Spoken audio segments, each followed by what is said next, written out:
Most celebrities hold themselves together in a room. Composure is part of the job. Tom Holland has a way of making even the most seasoned people lose it. What does this do? Press to operate? No! Like the time Tom Holland's gym session with Jake Gyllenhaal went horribly wrong. Do you know what? We were in China recently, and Jake asked me if I wanted to go to the gym. And I have to be honest, I didn't want to go. Because Jake Gyllenhaal's ripped, right? Yeah. And I'm really competitive. You're fit. You're fit. Well, I'm not Jake Gyllenhaal. He's a big guy. He is, yeah. So anyway, we go to the gym, we start working out, and then he turns to me and he goes, Tom, do you want to hop on the treadmill and warm up? I'm like, warm up? I'm roasting, mate. I'm finished. Right. So he goes, well, you know, we'll do a quick mile. And then, like, 3-4 minutes in, he goes, Tom, this is too easy. Let's up the incline. I'm like, yeah, I was thinking the same thing. Let's do it. This stopped being Jake's workout the second Tom suggested 2 miles. His competitive ego had just taken the wheel, and nobody was taking it back. And then by the end, we've got a kilometer left. He's like, let's do 3.5. I'm like, dude, let's do 4. Why 3.5? Why stop there? Yeah. And then we're doing press later that day, and I can't walk. Genuinely, I'm sitting there, and a journalist goes, what's wrong with you? And I said, well, I do all of my own stunts. Tom Holland barely survived Jake Gyllenhaal's gym. Wait till you see him reassuring that same idol on set. You also got to work with Jake Gyllenhaal in this film. Yes, I did. And how was that? No, it was interesting because I've always been such a big fan of his work, and I really, really looked up to him. And when I found out that he was cast, I was quite nervous about the idea of working with him. The version of this story where Tom was the nervous one had a very short shelf life. Jake arrived on set and immediately handed that role back to him. He came to set for his first day of shooting, and what Marvel do sometimes is they would completely change the lines overnight. Gotcha. So you'll walk in on Monday morning, and all of a sudden you have a 3-page monologue about interdimensional rifts and all this kind of crazy stuff. Very important plot things. So Jake was like, he was like panicking. So I found myself on day one with working with one of my idols, like, it's okay, man, it's okay. Like, this is just how it goes over here in the Marvel world. So it was really weird, but that actually looks like what happened right before this photo. Like, that is exactly what that was, yeah. Yeah, that's Jake Gyllenhaal had Tom playing mentor on day 1, but Jacob Batalon just hooked him up to a lie detector. Why are we doing this? Looks like a big mistake, but we're gonna be taking a lie detector test. I hope we're still friends after this. I hope so too. What is your birthday? May 2nd. Why did it move? Wait, try again. I'm gonna beat this. In a life or death situation, would you take a bullet for me? Yeah. My God! Are we best friends? Yeah, for sure. Oh, Jacob. Yeah, my boy. Every genuine answer Jacob gives is making the next one harder to dodge. And Tom already knows which question is waiting at the end of all of them. Right, this is a tough one. Okay. I want you to focus. Okay, great. Are there any other Spider-Mans in Spider-Man? No Way Home. No. No way. We have to put this out after, right? Jacob Batalon couldn't lie to save himself. Robert somehow didn't make it to his own funeral. So there was a funeral scene. How many of you were at, who was at the funeral? I was at the funeral. Funeral? Yes, Yeah. Funeral. Yeah. Were you at the funeral, Zendaya?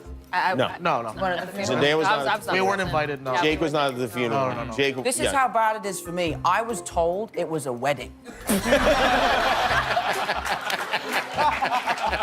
No word of a lie. I showed up to the wedding. Very somber wedding. Cover your ears. And I was like, where's Robert? Oh, he did not come to his own funeral, huh? Yeah. Robert missed his own funeral. Wait till you see Chris Pratt dodge naming Tom Holland his favorite. Hi, Chris Pratt. I have a question for Mr. Chris Pratt. Yes, Tom, go right ahead. So my question for you is, of all the actors in the world, of all of the actors, who is your favorite actor? These are people he worked with, you're talking about? Just anyone. Of Okay. all the actors, all of them. All the actors in the world? Go ahead. Denzel. Denzel Washington. Oh, sorry. Okay, yeah, that's cool. I like Denzel too. Okay, how about an actor whose name begins with Tom? Oh. How about that? Tom Cruise. Okay, I can simplify it for you again. What if his second name began with an H? Every name Chris burns through is one fewer exit left, and the more Tom narrows the criteria, the clearer it becomes that Chris knew exactly where this was going from the start. Tom H. Oh. He. Oh, I see where this is going. Okay, we've got him now. Tom Hardy. He played Venom. Try younger. But still with the Tom H. still with the Tom H? Thanks. Oh, wow. Hiddleston. Oh, yeah.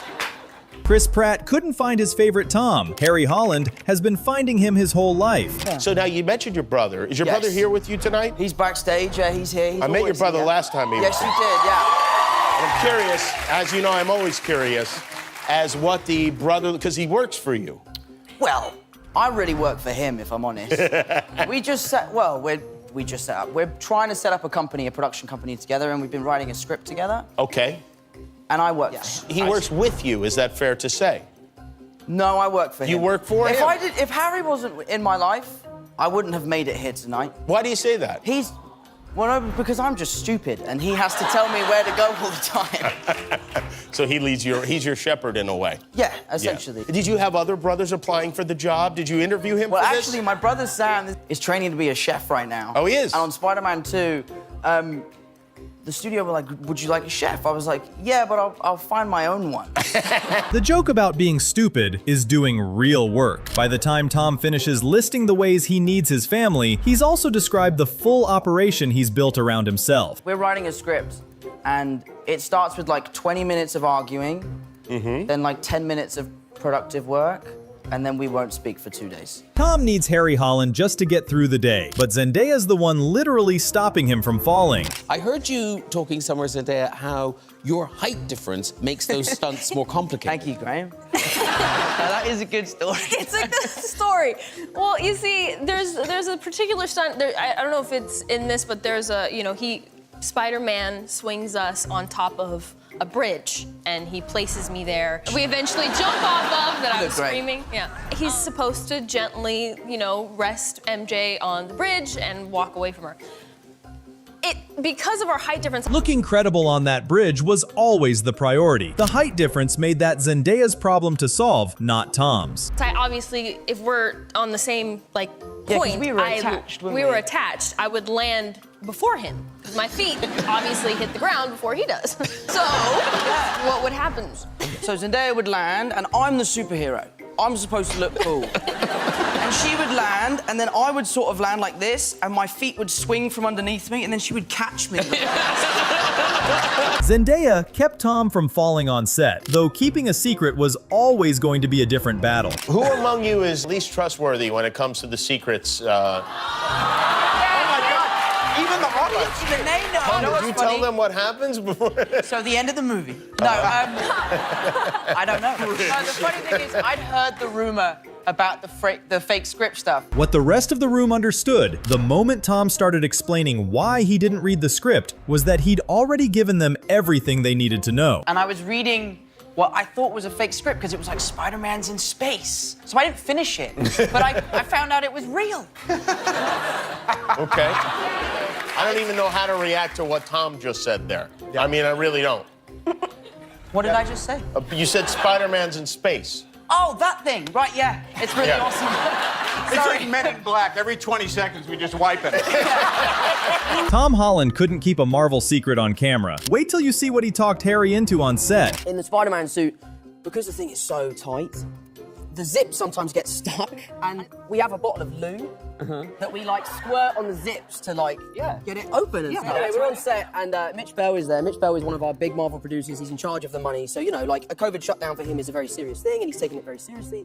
And this bottle of lube does suspiciously look like a bottle of hand sanitizer. So he walks over and he's chatting to me, and he's like, "Hey man, can I get some of that hand sanitizer?" And I look at my brother Harry, and I'm like, "This is about to be golden." So I'm squeezing all this stuff on him. I'm squeezing it, and he walks off, and you can see him on set like, this goddamn hand sanitizer. No. Ever gone to the Sesame Street studios?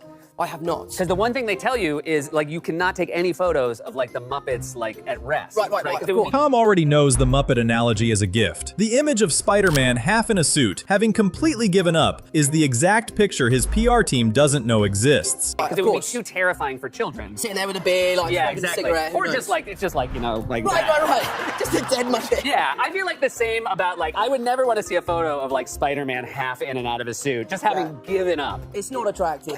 It's not flattering. And it also comes with a lot of me being like, get it off, get it off, get it off!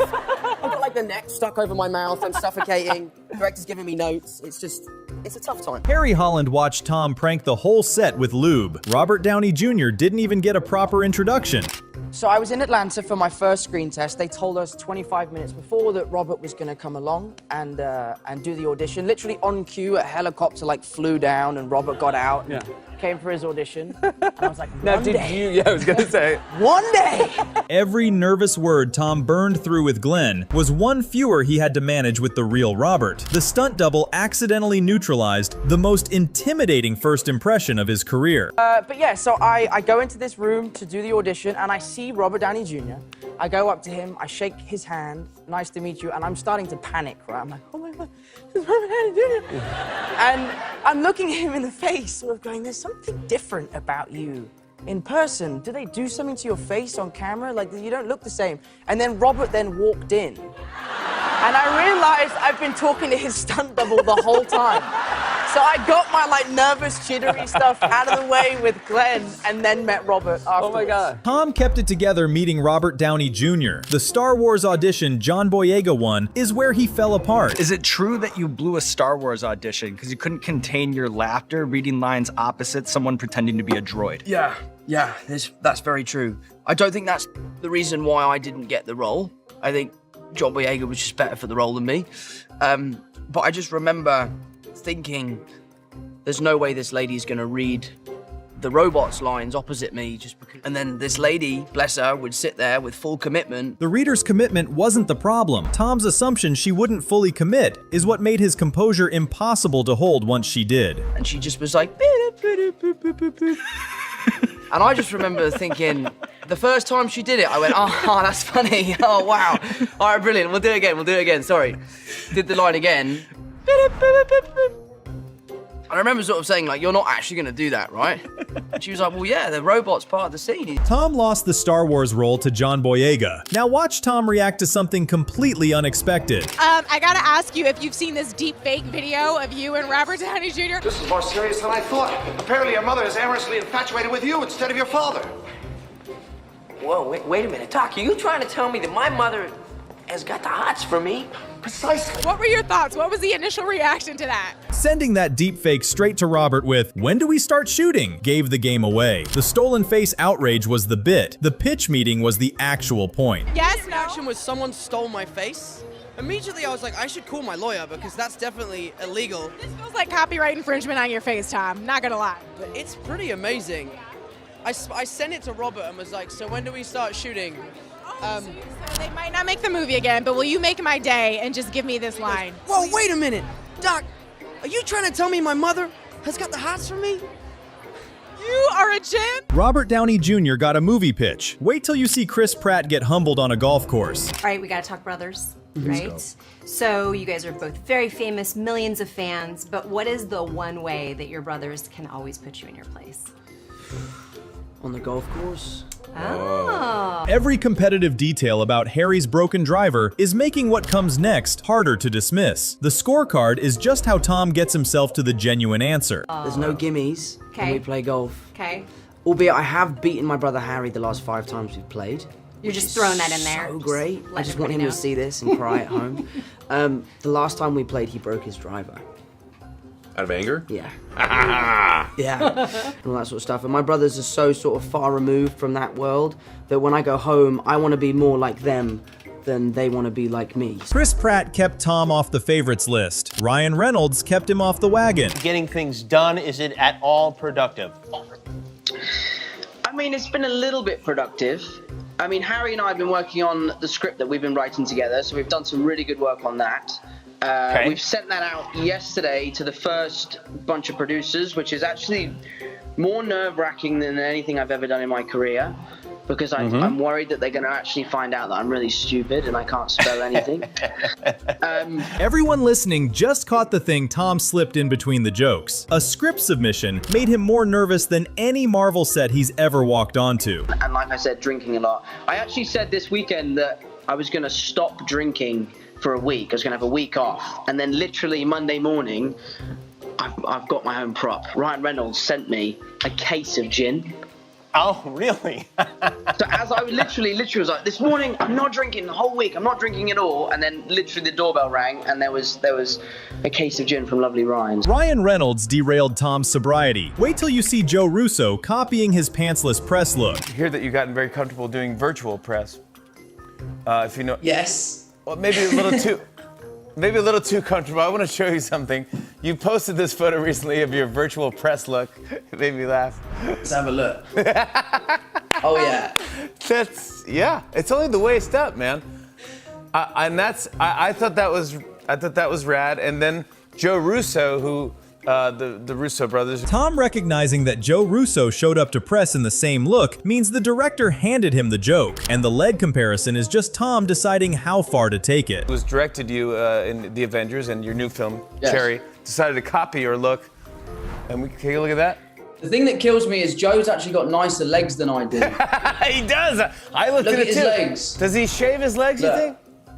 I don't know what he does. I don't have to shave my legs because I'm like a prepubescent teenager. I haven't grown hair on my legs yet. Here, look, I'll just give you a little glance. Oh my god! Oh my god! Holy mackerel! Oh, we're in big trouble already, man. Enjoyed the video? Subscribe for more, and click one of the videos on screen to keep watching.